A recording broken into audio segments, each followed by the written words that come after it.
for quarter number 3. Forecast calling for more of the same. The rain set to continue as we are underway in the second half. And he'll take it back to about the 19-yard line. The Steeler offense now with a football first here to begin the third quarter. They have the lead. Now they'll be looking for some separation here as we begin the third quarter. I like the way you term that because now I think they go a little bit deeper into their playbook. They like what they did in the first half. That worked okay. But in order to get the separation that you just talked about, change things up a little bit. Change your tendencies. Try and hit them a little bit more with some things they didn't see in the first half. We'll see if they do just that. Well, they went for the big play there, but that drop could really hurt their momentum. Back to throw now on 2nd and 10. And a little floater there is incomplete. We've seen these defenses make enough opportunistic plays to keep this one low scoring. Flying around, making plays on the ball, and we see yet another errant throw as a result. Big play coming up. Here's 3rd and 10. I would expect to see some pressure here. The pressure drops off as they'll look to throw. He sets to fire deep. He's got a man. Complete. A big gain of 38 there on 3rd down. Well, it's one thing to grab it with one hand, but when you make a catch of that distance, quite another. Yes, sir. I mean, that one right there. We keep talking about the high-flying antics that we're seeing from receivers nowadays. Doesn't matter what spot they start in. But when it actually does happen in the heat of battle, it brings me right out of my seat. Now, meanwhile, a pass that should have been intercepted, but it winds up falling incomplete. Trying to get that one to his tight end, and they've been trying to get the ball to him, but as of yet, unable to successfully complete one. But you know, there's usually a nice comfort zone and throw into the tight end. Great sight lines, usually right in the middle of the field. The keeper gets him 7 that time, but it'll lead to a 3rd down. And that looked like some pretty easy yardage there right up the gut. And he's a guy that has some height to him, so when you don't have to drop a shoulder or create or get through contact or trash, makes it a lot easier to stay upright, see the field, and make a run as we just saw there. Just a yard on the run there, and that's going to bring us to a 4th down. That didn't appear to be a run blitz. He just darted in once he saw the run develop. That appeared to be a case of see ball, get ball. So making 4 out of 4 now in the field goal department, and he's able to extend their lead. When drives are bogged down, he's been automatic out there. So nice to have a kicker you can count on to put points on the board.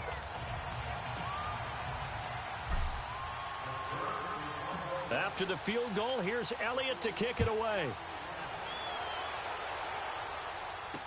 That'll be taken in the end zone. And no run back here. This will be a touchback, and it comes out to the 25-yard line.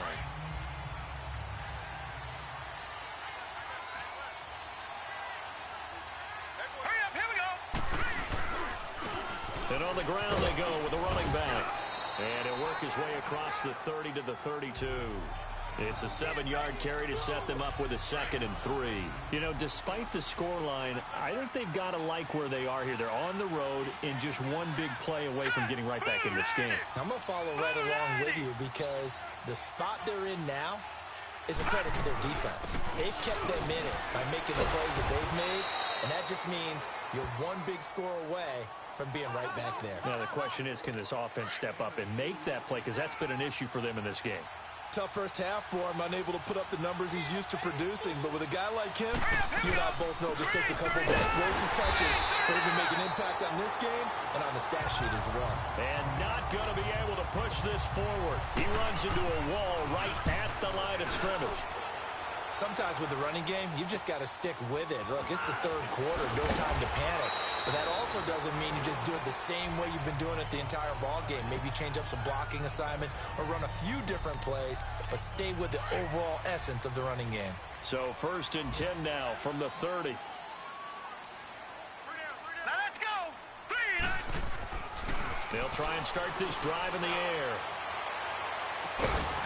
Throwing right, and that's complete. And he'll be taken down, but not before they work it across midfield. That one goes for 24 yards. And defensively, they were in zone coverage there. Do you have to be a little careful? You're losing playing against a good quarterback like he is. to not play too much zone? Yeah, you have to be careful about how much time you're giving up. I think it's a good point you just brought up. So maybe if you still want to play zone, you go to a zone blitz scheme, and you can drop anyone out of your defensive front, defensive end, defensive tackle. It doesn't matter. You just exchange someone to bring more pressure towards the quarterback and still try and cover downfield. It's a pickup of 6 and good enough to move the chains. Third quarter and you've got the lead. You're not ready to go into that 4-minute offense to close the game out, but a running game can really benefit your team right now. Under a minute to go in this third quarter as they come up 1st and 10. Green 39. Green 39. Running game working. They'll stick with it on 1st down. And a short gain down to about the 33. 2 yards on the pickup there. It'll be 2nd and 8. In the first half, he was held in check on the ground, but despite that lack of production, they still have the lead. Yeah, and they've got to feel fortunate about that. If they could actually get production from their lead horse, that would help open up this offense and widen this margin, too. A 2nd down pass play there, but it's incomplete. And he almost had it defensively. Could have been a game changer there in this second half. Instead, it's 3rd down. So the failure to connect on 2nd down, that leaves them staring up here at a 3rd and 8. Looking to throw. He's going to wind up in air. A fight for the football, and it's intercepted. Able to get there and pick it. And a big turnover there as his guys will get the football. Back now in Pittsburgh. It's the Browns with a deficit. They're trailing, but with the football here to start the 4th. They'll run it now out of the gun. And this has been a familiar sight all afternoon as they stop him behind the line. Call it a loss of 2 on the play. And that'll make it 2nd and 12. Green 39. Out of the gun. They'll look to throw. He's going to flip one out here to his running back. And they're able to bring him down at the 20. It'll be a pickup of just 2. And it'll be 3rd and 10 now. One thing I think that's safe to say defensively, the tackling's been really good. And because of that, it's been very, very hard for them to move the ball because you're not getting the benefits of run after catch. You're tackling them almost on the spot. That means you have to run extra plays, harder to move it. Just what the Browns needed there. Good for a gain of 17. Even though this offense doesn't have a single point to its name, they're not totally out of this game yet. A touchdown here, they could be in business. And how about that last play? Now they've got momentum going, so you know I'm a big advocate. Get back on the line of scrimmage. Throw another play at them while you've got them rocked on their heels. Throwing the out route incomplete. It's Paul. And able to rip off a big chunk of yardage before being dropped inside the 40. That one goes for 24 yards. Defensively here, you've got the cushion, but back-to-back pretty big pass plays there. Bend but don't break, but are they bending too much? I think that they are. To me, it'd be like playing basketball. When you put up a token press, make sure you get up there and make them eat up some time. Make it a little bit of resistance so they can't just run it right down your throat. He continues to struggle to find a crease to break off a big one and might need to just put that aside and just try and ram his way forward and get what he can. They'll run it now out of the gun. And he's going to be met at the line of scrimmage and taken down. No gain on the play there, so they're left with a 3rd down and 6. And the big fella stuffed that one up in a big way. I think doubling him has to be a priority because you can't move up to the next level. Pressure comes and the Steelers take him down. Man, he got in there so quickly, Charles. What could the offense have done to adjust and account for that? But what you're hoping is that you figure out and you see and get a clue that maybe there's going to be some pressure coming at you, and you change the blocking schemes. Maybe you go to max protection. The biggest one is maybe you bring your running back in to try and keep you clean. But in that case, that didn't happen. 0 accountability, and a sack resulted. So now with a 2-minute warning coming up fast, that puts a mammoth dent in their comeback hopes. I like how you phrased it. It's a dent because there's still opportunity. They've got to get the ball back on defense, obviously twice. But guess what? This thing is not close to being over. They need to go ahead and play it out. Not over. As you said, 2-score game still. He'll look to throw. He's got his man on the crossing route. And oh, he caught it up, and I think the Browns got it. They did. So we've got a challenge. Our referee's going to take another look on the tablet. Now the Browns will use the first of their 3 timeouts. That'll leave them with 2 remaining. We'll be back after this. So basically what happened was he lost the ball once he was already on the ground. So the Steelers with the football as we get And he was down and they picked it up. So it wasn't actually a fumble. Yay. Final couple of minutes and put this one in the left-hand column. That one looks like he'll throw here. Man over the middle, and it's complete. And quickly, we're going to get another stop here with 1:54 left as they call the timeout defensively. And not totally home free yet, but it's looking good as they come up 1st and 10.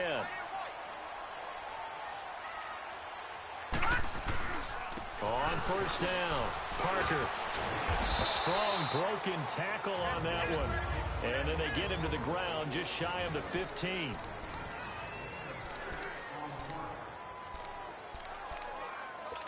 So they come up on 2nd down. If they can get another run like we just saw, would likely put an end to this thing. Here we go now. They'll keep it on the ground. Parker. And now they're inside the 10 as he's brought down at the 9. 7 yards on the pickup there, and now they've got it 1st and goal. I have to chuckle to myself a little bit, Brandon, because right now I could be in that huddle with that offensive line. I know exactly what they're saying. If you call a pass play here, we're going to call a timeout. Run the football. We've got control of this thing. Get in behind us and let's go. Their time to shine. Now, here's a look for the end zone, but that one's going to wind up incomplete. Boy, the numbers throwing the football just not trending in the right direction. Last week, he was under 50%. He's under 50% again here. And we haven't gotten an announcement. And he's going to be taken down, sacked back around the 18-yard line. 2nd goal, last thing you need to do is get pushed backwards to take a sack. But he couldn't find anywhere to go with the football. Had to eat it and ended up on the ground. A lot of tired bodies on that field, but this is a big play, 3rd and goal. They'll look to throw here.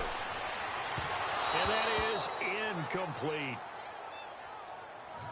Quarterbacking 101. Never force the ball into double coverage, especially not this close to the goal line. The windows are so tight, you just don't want to force it in there because it could be tipped up and picked off. So yet another field goal to end the drive. That has been a very common theme. He's now hit 5 of them in this game. Yeah, Brandon, as an offense, you hate that you've had to call on your kicker so often, but you have to love the fact that time and time again, he's come through. And now Cleveland geared up to take the field. They had a great drive going last time. They were moving the ball, and then all of a sudden it just stalled out. So we'll see what they can do here, Charles. And it's always easy to second guess when you don't get it on a 4th down try.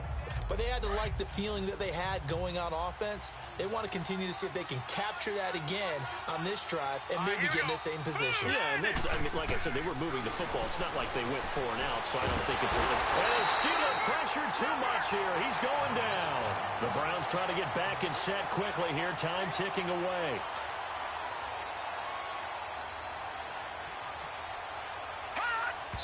And the spike comes now with just under 40 ticks left. The Browns on 3rd down. A pretty anemic. The Thunderbirds are taking on the Bengals and winning. This will be 3rd and forever. That's not good for Cincy's hope. They'll drop the throw. Now a desperation throw deep downfield. And this is intercepted. And that should do it. Picked off near the 42. And a super return as he gets us all the way down inside the 25-yard line. This spot in the 4th quarter with that deficit had to throw the football. Unfortunately, there's the risk of big turnover. And you know you're going to be throwing against nickel, dime, all sorts of exotic defenses, but you have to do it anyway. Ordinarily, you might want to run the football a little bit, try and get them out of it. But as you noted, this time of the game, this point on the clock, had to throw it. And before this 2nd down play, we'll get a whistle, a signal, and a timeout. It's just their first. They've got 2 more to use here in the final stages. On 2nd down, Parker, and they'll get him down right about the 20. Now the Steelers use the 2nd of their 3 timeouts. That'll leave them with just 1 remaining in this 4th quarter of play.